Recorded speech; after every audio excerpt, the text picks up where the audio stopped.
আব্দুর রাজ্জাক, তোফায়েল আহমদ, আমরা উনাকে বাধ্য করেছিলাম। এবং আমাদের পক্ষে আরেকজন ছিলেন, তিনি হলেন বেগম মুজিব।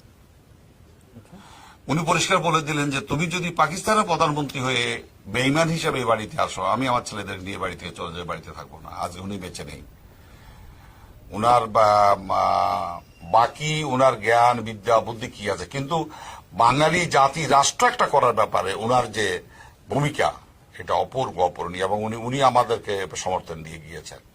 তো বঙ্গবন্ধুর যে জিনিসটি, সেটি হলো আমাদেরকে একটাই শুধু, যে আমাদের মানে সিরাজুল আলম খানকে জিজ্ঞাসা করতে, আচ্ছা পারবি তো, মানে স্বাধীনতার জন্য যে বলতেছস আমাকে দিয়ে বক্তৃতা করাবি, পারবি তো তোরা?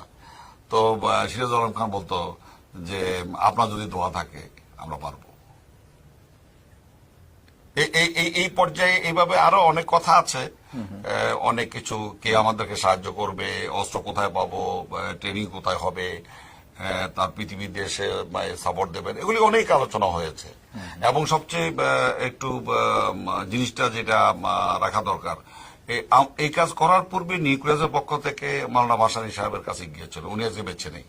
অত্যন্ত শ্রদ্ধার সাথে বলতে হয়, উনি ওই তালাক দেবেন, উনি ওদেরকে অনেক ধরনের কথাবার্তা বলেছেন, কিন্তু একবারে সোজা বাংলা ভাষায় বাংলাদেশ স্বাধীন, এই কথাটা বলার ব্যাপারে উনার ইতস্ততা ছিল।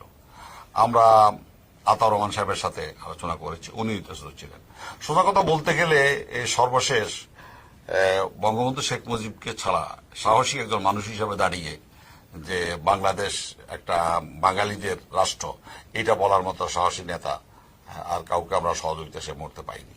আরো অনেক কথা, বঙ্গবন্ধুর সাথে আমাদের আলোচনা হতো না, দেশ জাতি জনগণ সে মুহূর্তের বিশ্ব আলোকে সবকিছু নিয়ে যুক্তরাষ্ট্র সমর্থন দেবে কিনা, রাশিয়া সমর্থন দেবে কিনা, চীন সমর্থন দেবে কিনা, অনেক কিছু আলোচনা হয়েছে। এরপর আমরা উনাকে মোটামুটি উপলব্ধি করাতে সমর্থ হয়েছি যে এই 7.5 কোটি বাঙালি যদি ঐক্যবদ্ধ হয়, তাহলে আমরা আমাদের অর্জন সম্ভব। আপনার একটাই কাজ, এই জাতিকে ঐক্যবদ্ধ করে দেওয়া।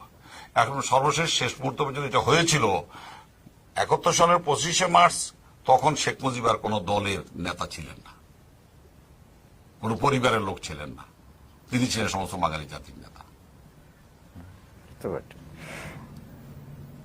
আচ্ছা, এটা যাইনি।